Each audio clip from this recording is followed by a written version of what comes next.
Tanse and good morning, everyone. It is so good to see this room filled with familiar faces and, of course, with laughter and stories and generations sitting side by side. This gathering is incredibly special. This year marks 10 years since we first brought Métis youth and seniors together in this way.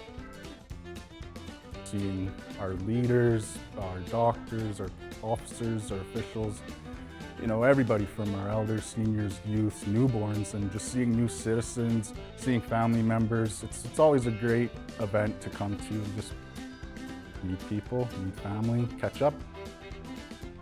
Thank you so much, everybody, and I look forward to continuing this great work. And if I haven't met you yet, come by and say hi. And I'd love to have some dinner with you.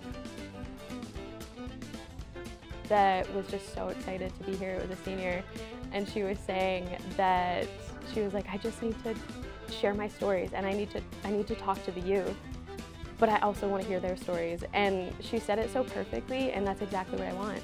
I want to share my stories and my experiences, but I also want to get them from other youth and from other seniors so that those stories are going to continue to live on.